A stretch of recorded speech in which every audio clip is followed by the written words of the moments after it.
This lesson is called Who Decides Wage Rates, and it's meant for high school students. The objectives of what you should be able to do when you're done today is explain how sellers and buyers of labor interact to determine wage rates for labor. We want to make money, right? You guys want to make money?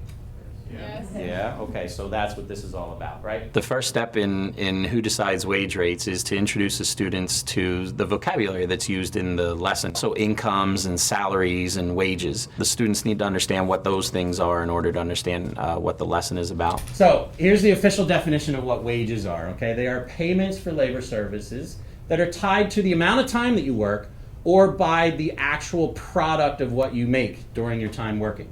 Some of you get your first summer job and you're going to be earning a wage. Why does this person only make $25,000, but this person makes $232,000? Is it written in a book somewhere? Anesthesiologists shall be paid $232,000? How's it figured out? Remember, this lesson is about markets. How do you think it's figured out in a market? Employer pays them based on how much they bring in. Okay, so it takes two people here. It takes the employer and it takes the person who wants to be the anesthesiologist. Very good. So we're going to have a market, right? It takes two people. Then you introduce the heart of the lesson, and that's getting into the activities. Today you're going to either be a worker or you're going to be an employer. I'll have 6 employers and the rest of you will be workers. I asked for the volunteers the day before the lesson. For the employers, you need a couple of volunteers to be the accounting firm and a couple of the volunteers to be the construction company. Then you introduce the rest of the students to the idea that they're going to be taking skills tests. When the 4th person raises their hand and says done, that's when everybody needs to put their pencils down, whether you are finished or not. So you have your employers, your volunteers, to go and they grade the test, and some of the students did really well and some of the students didn't do so well. After they've graded the math skills, then it's time to move into the second skills test. I need you guys to come up and get the cups with the beans inside. Everybody else, your job is to throw the bean into the cup. This particular test is kind of fun for the students. What you have to do is take a cup and you put it on the floor. And the students are supposed to throw 10 beans. I used lima beans, but you could use quarters, you could use golf balls, you can use whatever you have available. I had put tape on my floor in 6 different stations around the room ahead of time so that my volunteers knew where to put the cups. And so after the 2 different skills tests, both the math test and the hand-eye coordination test, a student basically has a ranking. And I think at this point they started to realize how it was going to play out. They knew that the next step was going to be to actually go into the labor market. Hiring decisions, if you look up on the board, hiring decisions should be based on information from the math skills test and hand-eye coordination test. It's not your best friend. It's not the person you're hanging out with this weekend. It's based on the skills that you see on the resume. You have the demanders of labor, which are your employer groups. You have the accounting firm and the construction firm. And they go into the market looking for the best workers they can at the cheapest price. And you also have the suppliers, who are the kids that just got done taking their skills test, and they're looking to get as high a wage as they can. Workers, when you go into the market, you need to have your resumes. Like, you physically have to have it so that the employers can see your scores.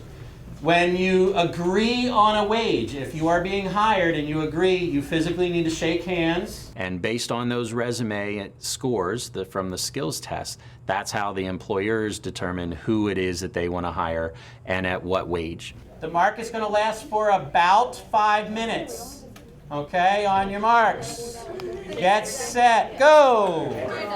All right. I'll get for hand-eye. Wait, okay, how many? Hey guys, so what's your All right, the market is closed. When they go back to their seats, the employers need some time to figure out what their profits are going to be.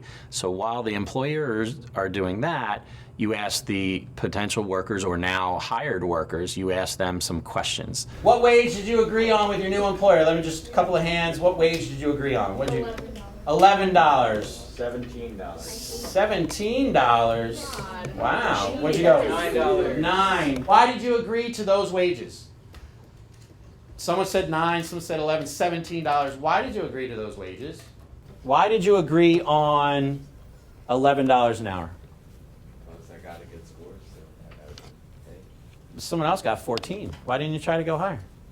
Because I didn't have as good of scores. You didn't have as good of a score, your skill set. That's interesting. After the employees have answered the review questions, then you ask the employers, why did they hire certain workers? So questions for the employers, so my companies, right? Why did you agree to those specific wages? Why did you agree to the ones that are on your sheet? Because we want to make money off of all of you. You want to make money off of them. You're using them. After the first round, we have figured that the accounting firm has the most profits. But going into the labor market for the second time, which is the second part of the activity, the students are told that the construction firm is facing a higher demand because there's a demand for housing. All right, you have about 5 minutes for this market. On your mark, set, go. Get a job. We got a line here. You handle this guy. All right. I'll take 6. Is there anybody that changed professions? Why did you change? Well, since they had more demand for workers, I thought I could get more money over there. You thought you could get more money over in the construction. What about you, Liam? Why did you change? In the closure portion of the lesson, you ask the students who represents supply and who represents demand. This is different than what they're used to in normal markets. In normal markets, businesses are the supply, consumers are the demanders. It's not the demand for the product, it's the demand, what comes from the workers to help make that product. The labor, the skill set, your human resources. The final question to ask during the closure section is, why do anesthesiologists earn more than retail salespeople? Different skills, maybe more skills, what'd you say? Maybe more valuable. Employers want profits, and highly skilled workers are much more profitable than low skilled workers. This is one of the most important concepts from this lesson for students to understand. I believe my students were pretty successful with this lesson. I could tell after round 1, you could almost see it in their eyes that they were quickly understanding that this labor market, this is the first time they had been exposed to, was acting just like any other market. The students had participated in a silver market lesson before this with supply and demand, and I could tell that the students saw that this lesson, how wage rates are determined, acted just like the silver market lesson. After the closure of the lesson, there is an assessment that is provided that you could have the students do either as a quiz or a test. You could have them do it verbally with partners. There's a number of ways you could do that to gauge just how well the students comprehended what the concepts were of the lesson.